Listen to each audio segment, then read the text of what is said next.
Hello students, welcome back to my YouTube channel study with Ira. हमने business organisation की 4 forms complete कर ली हैं। अब बस लास्ट फॉर्म बची है, that is joint stock company. Company क्या होती है, क्या इसके फ़ायदे होते हैं, क्या इसके नुकसान होते हैं, कितने टाइप्स की कंपनीज होती हैं, ये सब आज हम इस वीडियो में पढ़ेंगे। तो चलिए स्टार्ट करते हैं। सबसे पहले हम पढ़ेंगे meaning of company. The company form of organization is govern by the companies act 1956। मतलब कंपनी एक ऐसी फॉर्म है ऑर्गेनाइजेशन की जिसपे सारे रूल्स एंड रेगुलेशन लगते हैं। कंपनीज एक्ट 1956 के इस एक्ट में जितने भी रूल्स एंड रेगुलेशंस होंगे वो सब कंपनी पर लागू होंगे। और जो कंपनीज एक्ट 1956 था वो अब रिप्लेस कर दिया गया है कंपनीज एक्ट 2013 से। अब कंपनीज पे जितने भी रूल्स एंड रेगुलेशंस लगेंगे ना, वो सब किसके होंगे? कंपनीज एक्ट 2013 के होंगे। Okay, a company is an association of persons formed for carrying out business activities and has a legal status independent of its members। Company क्या है? एक ऐसा एसोसिएशन है जो कि बहुत लोगों के मिलकर बनाई गई है। किस लिए? बिजनेस एक्टिविटी को कैरी करने के लिए, उसको चलाने के लिए। और कंपनी का एक अपना अलग लीगल स्टेटस होता है उसके मेंबर से।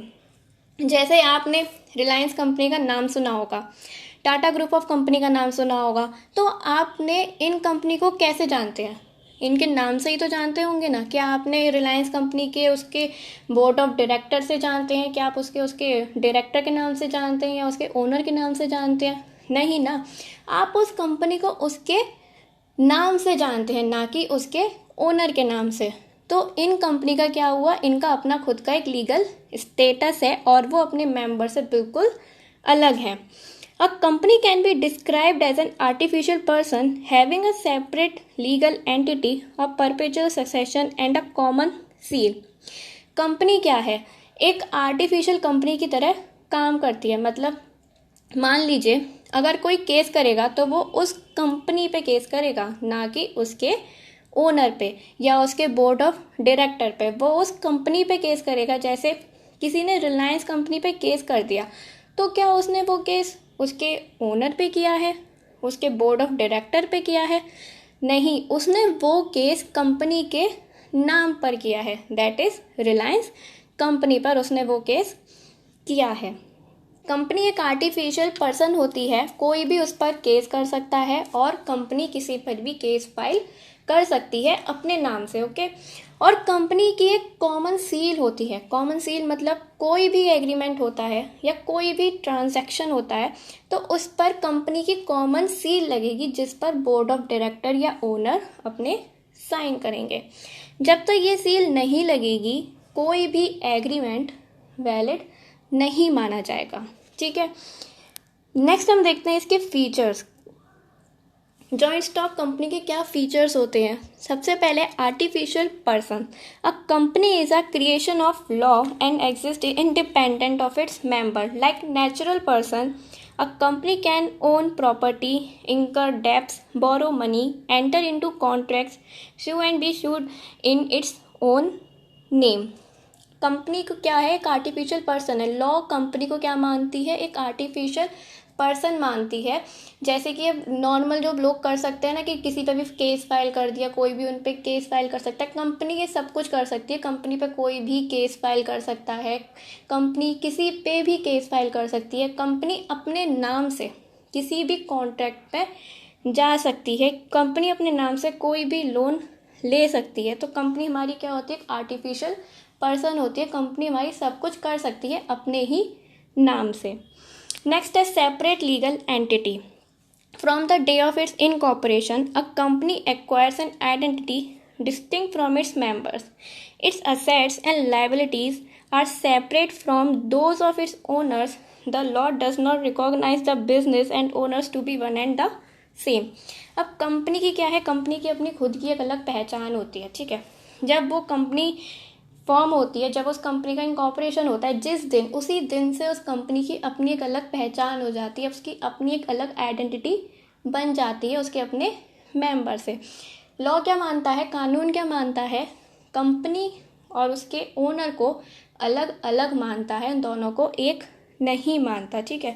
अब कंपनी की अपनी अलग आइडेंटिटी होगी तो उससे क्या होगा, कंपनी की असेट्स और लायबिलिटीज उसकी अपनी खुद की होगी। नेक्स्ट है formation. Registration of a company is compulsory as provided under the Indian Companies Act 1956. The formation of a company is a time-consuming, expensive and complicated process. अब कंपनी का जो फॉर्मेशन होता है ना वो बहुत टाइम कंज्यूमिंग होता है। क्यों? क्योंकि इसमें इतनी सारी लीगल फॉर्मेलिटीज़ होती हैं जिसको पूरा करने में थोड़ा टाइम तो लगता ही है। तो इसका फॉर्मेशन इतना आसान नहीं होता और फॉर्म्स की तरह इसका फॉर्मेशन थोड़ा टाइम कंज्यूमिंग होता है और इसकी प्रोसेस कैसी होती है, कॉम्प्लिकेटेड होती है, क्योंकि इसमें लीगल फॉर्मेलिटीज़ होती हैं। कंपनी को हमें कंपनीज एक्ट 1956 के अंडर रजिस्ट्रेशन कराना कंपलसरी होता है। जब तक उसका रजिस्ट्रेशन नहीं होगा आपकी कंपनी को मान्यता नहीं मिलेगी, उसका रजिस्ट्रेशन कंपलसरी होता ही होता है। नेक्स्ट है perpetual succession. A company being a creation of the law can be brought to end only by law. Members may come and members may go but the company continues to its access. अब company की क्या होती है ना, company हमारी चलती रहती है, चाहे कुछ भी हो जाए, चाहे मेंबर्स आए चाहे मेंबर्स जाएं, कंपनी हमारी चलती रहेगी, कंपनी हमारी बंद नहीं होगी। कंपनी हमारी बंद कब होगी, लॉ के अकॉर्डिंग। जब लॉ उसको प्रिस्क्राइब करेगा, लॉ कहेगा कि अब अपनी कंपनी बंद कर दीजिए, तभी कंपनी बंद होगी। वैसे हमारी कंपनी बंद नहीं होगी, चाहे कुछ भी हो जाए, चाहे मेंबर आए चाहे जाए, कंपनी हमारी चलती रहेगी। नेक्स्ट है control. The management and control of the affairs of the company is undertaken by the board of directors which appoint the top management officials for running the business. The share holders do not have the right to be involved in the day to day running of the business. अब company का control किसके हाथ में होता है, company का पूरा control उसके बोर्ड ऑफ डायरेक्टर्स के हाथ में होता है। Board of directors he company से रिलेटेड सारे डिसीजन लेते हैं, पूरी कंपनी को वही कंट्रोल करेंगे। शेयर होल्डर्स का इसमें कोई भी इन्वॉल्वमेंट नहीं होता। शेयर होल्डर्स कौन होते हैं, कंपनी के ओनर ही होते हैं, ठीक है, लेकिन उनका कोई इसमें इन्वॉल्वमेंट नहीं होता, क्योंकि कंपनी के इतने सारे नंबर ऑफ शेयर होल्डर्स होते हैं, ठीक है, कहाँ कहाँ होंगे, इंडिया में भी हो सकते हैं, इंडिया से बाहर भी हो सकते हैं, तो उन सबका बिजनेस एक्टिविटी में, day to day business activity में तो उनका इन्वॉल्वमेंट रहेगा नहीं। तो सारे डिसीजन कौन लेता है, बोर्ड ऑफ डायरेक्टर्स ही लेते हैं। पूरा कंट्रोल बोर्ड ऑफ डायरेक्टर्स के हाथ में ही होता है। नेक्स्ट है liability. The liability of the members is limited to the extent of the capital contributed by them in a company. अब कंपनी की अपनी एक अलग आइडेंटिटी होती है, तो उससे ये फ़ायदा मिल जाता है कि जो मेंबर्स होते हैं ना उनकी लायबिलिटी लिमिटेड हो जाती है। क्यों? क्योंकि कंपनी की अपनी एक अलग आइडेंटिटी हो जाती है, तो उससे क्या होता है, उनकी लायबिलिटी कैसी हो गई, लिमिटेड हो गई। उनकी लायबिलिटी उतनी ही रहेगी जितनी उन्होंने कैपिटल कंपनी में कंट्रीब्यूट किया है, जितना उन्होंने इन्वेस्ट किया है, उनकी लायबिलिटी बस उतनी ही रहेगी, उससे ज़्यादा उनकी लायबिलिटी नहीं हो सकती। नेक्स्ट है कॉमन सील।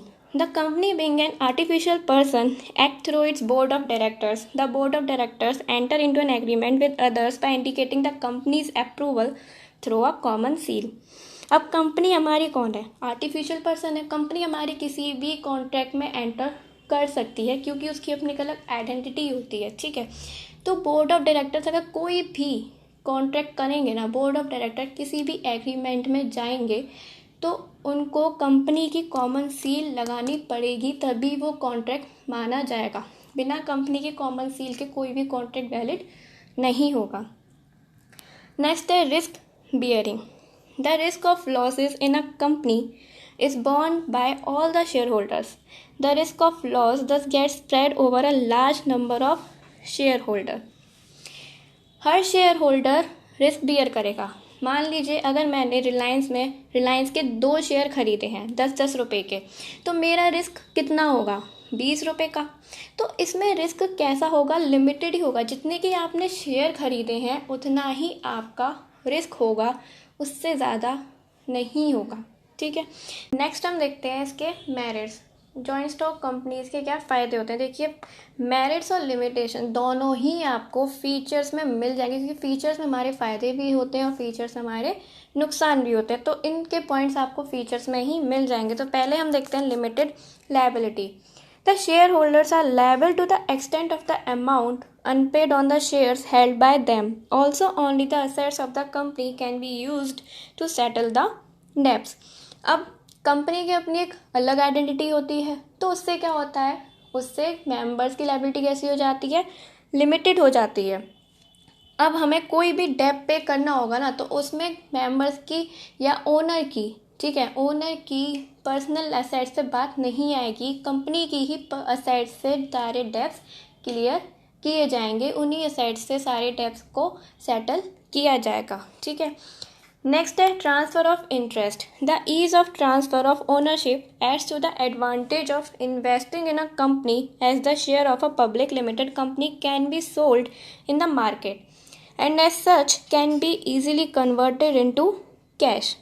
पब्लिक कंपनी के शेयर्स आपने खरीदे हैं, तो आप उस शेयर को इजीली बेच सकते हो किसी को भी, या आप चाहो तो अपने शेयर को कैश में भी कन्वर्ट कर सकते हो. सिर्फ पब्लिक कंपनी के केस में ऐसा होता है, प्राइवेट कंपनी में ऐसा नहीं होता है. नेक्स्ट है perpetual existence. Existence of a company is not affected by the death, retirement, resignation, insolvency और insanity of its members. Company हमारी चलती ही रहेगी, चाहे कुछ भी हो जाए, किसी की डेथ हो जाए, या कोई पार्टनर या फिर कोई रिटायरमेंट हो जाए, कुछ भी हो जाए, मेंबर्स आए या मेंबर्स जाएं, कंपनी हमारी चलती ही रहेगी, कंपनी हमारी बंद नहीं होगी. नेक्स्ट है scope for expansion. A company can collect huge amount of capital from unlimited number of members who are ready to invest because of limited liability, easy transferable ownership and possibility of high returns. अब company के पास ना number of members जुड़ जाते हैं, क्योंकि उसमें number of members में इन्वेस्ट करना चाहते हैं, क्योंकि कंपनी की लिमिटेड लायबिलिटीज़ होती है. इजीली आप अपने शेयर्स को ट्रांसफ़र कर सकते हो.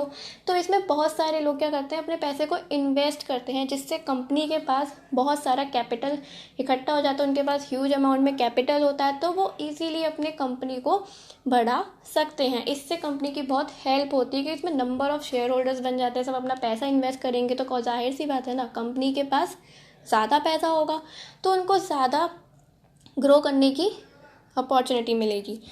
नेक्स्ट है professional management. A company can afford to pay higher salaries to specialist and professionals, therefore it can employ people who are expert in their area of specialisation. Company में क्या होता है, professional management होता है. क्यों? क्योंकि company के पास इतना पैसा होता है, कंपनी इतने हाईली एक्सपर्ट मैनेजमेंट को हायर कर सकती है, उनको वो हाई सैलरी देने के कैपेबल होती है. इसलिए यहाँ पे कंपनी के पास क्या होता है, प्रोफेशनल मैनेजमेंट होता है. अब हम देखते हैं इसकी लिमिटेशंस क्या होती हैं. Complexity in formation. The formation of a company requires greater time, effort and extensive knowledge of legal requirements and the procedure involved. Company को फॉर्म करने में बहुत ज़्यादा टाइम कंज्यूमिंग होता है, बहुत लंबी प्रोसेस होती है इस कंपनी को फॉर्म करने के लिए. इसमें बहुत ज़्यादा लीगल फॉर्मेलिटीज़ की ज़रूरत पड़ती है. आपको अच्छे से नॉलेज होनी चाहिए सारी लीगल रिक्वायरमेंट्स की. कंपनी को फॉर्म करने के लिए क्या क्या हमें लीगल फॉर्मेलिटीज़ को पूरी करना पड़ता है. नेक्स्ट है lack of secrecy. The companies act require each public company to provide from time to time a lot of information to the office of the registrar of companies. Such information is available to the general public also. Company में क्या होता है, कोई भी secrecy maintain नहीं रह सकती. यहाँ पे कोई भी सीक्रेट नहीं होता, यहाँ पे सब कुछ ओपन होता है. ठीक है, आपको नेट पे सब कुछ मिल जाएगा, क्या कंपनी में क्या चल रहा है, क्या नहीं चल रहा. कंपनी को अपनी सारी इन्फॉर्मेशन किसको देनी होती है, रजिस्ट्रार के पास देनी होती है. रजिस्ट्रार वो होता है जो कंपनी का रजिस्ट्रेशन करता है. तो कंपनी को अपनी सारी इन्फॉर्मेशन रजिस्ट्रार के पास देनी होती है. यहाँ पे कोई भी सीक्रेसी मेंटेन नहीं हो पाती है. ये इसका बहुत बड़ा लिमिटेशन होता है कि इस कंपनी में कोई भी सीक्रेसी मेंटेन नहीं रह सकती. नेक्स्ट है impersonal work environment. Separation of ownership and management leads to situations in which there is lack of effort as well as personal involvement on the part of the officers of a company. अब company के owners कौन होते हैं, company के owners share holder होते हैं, लेकिन company को चलाता कौन है, कंपनी को बोर्ड ऑफ डायरेक्टर्स चलाते हैं. तो जब ओनर अलग है, चलाने वाला अलग है, ओनरशिप अलग हो गई, मैनेजमेंट अलग हो गया, तो मैनेजर को किससे मतलब होता है, बस सैलरी से मतलब होता है. तो वो इतना ज़्यादा ध्यान नहीं देंगे. तो यहाँ पे क्या हो जाता है, वर्क एनवायरनमेंट कैसा हो जाता है, इम्पर्सनल हो जाता है। नेक्स्ट है numerous regulations. The functioning of a company is subject to many legal provisions and compulsions. Company में क्या होता है, बहुत सारे रूल्स एंड रेगुलेशंस फॉलो करने पड़ते हैं। आपको अपनी सारी इन्फॉर्मेशन रजिस्ट्रार के पास देनी पड़ेगी। इसमें बहुत सारे फॉर्मेलिटीज़ होती हैं, बहुत सारे रूल्स एंड रेगुलेशंस होते हैं जिसको आपको फॉलो करना पड़ेगा। नेक्स्ट है delay in decision making. Communication as well as approval of various proposals may cause delays not only in taking decision but also in acting upon them. Sole proprietorship में क्या होता है, क्विक डिसीजन होता है। क्यों? क्योंकि वहाँ पे सिंगल ओनर होता है। सारा डिसीजन, पूरा कंट्रोल किसका होता है, सिंगल ओनर का ही होता है। वही अपना सारे बिजनेस से रिलेटेड डिसीजन लेता है। लेकिन यहाँ क्या होता है, यहाँ पूरा बोर्ड ऑफ डायरेक्टर्स होते हैं, शेयर होल्डर्स होते हैं, ओनर्स होते हैं, तो उनका किसी एक पॉइंट पे एग्री करना मुश्किल हो जाता है। तो क्या होता है, डिसीजन लेना मुश्किल हो जाता है। सो इसीलिए इसमें डिसीजन डिले हो जाता है। नेक्स्ट है ओलिगार्किक management. Company is said to be democratically managed but actually managed by few people, that is board of directors. Sometimes they take decision keeping in mind their personal interest and benefit, ignoring the interest of shareholders and company. Company के owner कौन होते हैं, share holder होते हैं। लेकिन company को चलाता कौन है, कंपनी को बोर्ड ऑफ डायरेक्टर्स चलाते हैं। तो ये लोग क्या करते हैं, अपने फ़ायदे के लिए डिसीजन ले लेते हैं जो शेयर होल्डर के फ़ायदे के लिए अगेंस्ट है, उनका इंटरेस्ट उसमें नहीं देखा जा रहा। तो बोर्ड ऑफ डायरेक्टर जो डिसीजन लेते हैं वो अपने बेनिफिट के लिए लेते हैं कि उनको क्या बेनिफिट होगा। तो ये बहुत बड़ा ड्रॉबैक होता है कंपनी का कि यहाँ पे सिर्फ बोर्ड ऑफ डायरेक्टर्स अपने फ़ायदे के लिए डिसीजन लेते हैं। वो शेयर होल्डर्स के फ़ायदे के लिए कुछ भी नहीं सोचते। तो शेयर होल्डर क्या करता है, फिर शेयर होल्डर्स को अपने शेयर्स बेचने पड़ जाते हैं। तो यहाँ तक हमारे लिमिटेशन फिनिश होते हैं। अब हम देखेंगे कंपनी कितने टाइप्स की होती हैं, टाइप्स ऑफ कंपनी। कंपनी हमारी दो टाइप की होती है, private company and public company. अब प्राइवेट कंपनी कौन सी होती है, private company restrict the right of members to transfer its share. Private company में क्या होता है, मेंबर्स के पास राइट नहीं होता कि वो अपने शेयर्स को ट्रांसफ़र कर सकें। Has a minimum of 2 and a maximum of 50 members excluding the present and past employees। Private company में क्या होता है, मिनिमम मेंबर्स 2 होते हैं, लेकिन मैक्सिमम कितने होते हैं, मैक्सिमम मेंबर्स इसमें 50 तक हो सकते हैं। Excluding the present and past employees को छोड़ के minimum 2 and maximum 50 members। Does not invite public to subscribe its share capital. Private company general public को इन्वाइट नहीं करती कि वो उसके शेयर्स को सब्सक्राइब करे, उसके शेयर्स ले। Must have a minimum paid up capital of ₹1 lakh और such higher amount which may be prescribed from time to time. Private company की मिनिमम पेड अप कैपिटल कितनी होती है, 1 लाख होती है। उससे ज़्यादा भी हो सकती है, जैसा भी आगे अकॉर्डिंग टाइम टू टाइम जिसका जो भी अकॉर्डिंग होगा उतनी कैपिटल हो सकती है। लेकिन इसकी मिनिमम कैपिटल कितनी होती है, 1 लाख होती है। प्राइवेट कंपनी कौन सी होती है, प्राइवेट कंपनी के मेंबर्स के पास राइट नहीं होता कि वो अपने शेयर्स को ट्रांसफ़र कर सके। प्राइवेट कंपनी में मिनिमम मेंबर्स कितने होते हैं, 2 एंड मैक्सिमम कितने होते हैं, 50 होते हैं। प्राइवेट कंपनी जनरल पब्लिक को इनवाइट नहीं करती कि वो उसके शेयर्स को सब्सक्राइब करें। और प्राइवेट कंपनी की मिनिमम पेड अप कैपिटल कितनी होती है, 1 लाख होती है।